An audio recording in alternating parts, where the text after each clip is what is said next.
मगर ये वक्फ की आस्ती है ना, ये अल्लाह की प्रॉपर्टी है, तुम्हारी नहीं मेरी नहीं प्रॉपर्टी है, ये अल्लाह की प्रॉपर्टी। हशर के मैदान में जाको इसका सबसे ने जवाब देना पड़ता।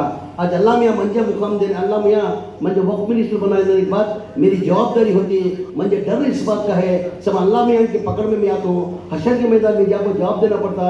जमीर अहमद खान तो जब मैं मिनिस्टर बनाया था, मेरी प्रॉपर्टी इतने अक्वर को थी, एनक्रोचमेंट हो था, तो उसके बारे में कुछ नहीं करना कर को, अल्लाह के घर में मेरी पकड़ होती कर को, मैं ये वक्फ अदालत करने को जा रहा हूँ। ये किसकी प्रॉपर्टी है? वक्फ की लालच तो सबको रहता भी, लालच किसी भी नहीं, मगर वक्फ बोर्ड के अंदर, खासकर वक्फ बोर्ड के अंदर लालच करना तो दूर की बात, ये वक्फ बोर्ड के अंदर कौन तो भी लालच कर को, ये वक्फ बोर्ड के प्रॉपर्टी के अंदर मंजे ऐसा फायदा कर को सूचा तो भी उन्हें कीड़े पड़ को मरता, उन्हें सूचा तो उन्हें अगर सूचा तो भी हो क्या होता, कीड़े पड़ को मरता। बहुत से में हमारे में जैसे ना मुझे अल्लाह मियाँ मिनिस्ट्री का मौका दिया, मैं तमाम लीडर हमारे ऑफिसर्स की एक मीटिंग बुलाया, मीटिंग बुला उनको पूछा, तो भी इतने सालों से तुम्हें काम कर रही है, इतने सालों से तुम्हें काम करने को जा रही है, हर एक को पैसे करने की लालच देती है। अगर तुम्हें वक्फ की ऑफिस है ना, अगर तुम्हें पैसे की लालच दे तो मुझे तुम्हें लोगों बोलो तुम्हें पोस्ट है डिपार्टमेंट में, गवर्नमेंट में तुम्हें कहाँ होना बोलो, पोस्टिंग का भाई तुम ना करा को देते हो, तुमने करा को तुम्हें पैसे कमाने का कमा लो, मगर वक्फ बोर्ड में रहने को पैसे कमाने वाले वक्फ बोर्ड में रहने की कोई जरूरत नहीं को खुला में ऑफिसर में बोलते हो। ये वक्फ की प्रॉपर्टी किसकी प्रॉपर्टी है?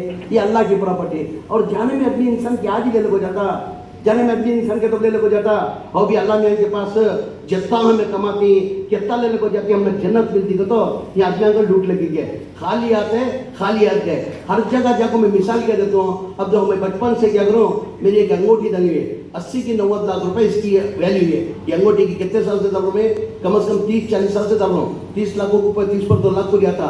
अब जाते जाते वैल्यू इसकी क्या होगी, 80-90 लाख रुपए वैल्यू होगी इसकी। ये वैल्यू घर में सबको मालूम, ये कीमती अंगूठी जमीर ये बचपन से अरमान से डालने के 40 साल से डालने का घर को हमारे घर में सबको मालूम है। खुदा ना करे सबंगा दिन मेरा रूह खफ्स होगा तो घर वाले मेरी ये जमीर की अरमान ये अंगूठी है, बचपन से डालने का है, ये छोड़ कर को छोड़ती क्या करती बोलो, अंगूठी निकालने की कोशिश करती। अगर अंगूठी नहीं निकली क्या करती है, उसे आरी ले को काट को क्या करती है, आपस में लड़ती। एक तरफ बेटा लड़ता, मेरे अब्बा की निशानी है मंजे होना को लड़ता, मेरी माँ क्या बोलती, ये मेरी औलाद की निशानी मंजे होना करती, मेरी बीवी क्या बोलती, ये मेरे शौहर की निशानी ये मंजे होना करती, मेरे भाई क्या बोलती, ये मेरे भाई की निशानी मंजे होना को आपस में लड़ती, ले को जाने देते नहीं। ले को जाना से क्या, जो कमाती आमाल नेक अमल रोज कमाने को जाना सो अल्लाह के वास्ते यहाँ तमाम जिम्मेदार आई। एक आजीजाना गुजारी, इसके पहले क्या था नहीं मंजे मालूम, इसके पहले क्या था मंजे नहीं मालूम, आज के बाद वो ऊपर के अंदर नहीं मालूम से अल्लाह के पास क्या बोलो, एक चीज की माफी है।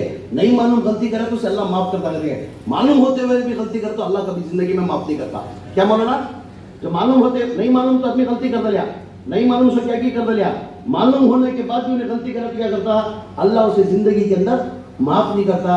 मेरी अवाम से मेरे जिम्मेदार से अजीज़ाना गुजारे, ये मेहरबानी कर को, ये अल्लाह की आस्ती है, हमारी तुम्हारी आस्ती नहीं, ये अल्लाह की आस्ती है। अशर के मैदान में जाको हमें जवाब देना पड़ता, हमारी सब जवाबदारी है, हमें पूरे मिल को वक्फ की आस्ती को बचाना कर को तुम्हारे से एक अजीज़ाना गुजारिश करता हूँ।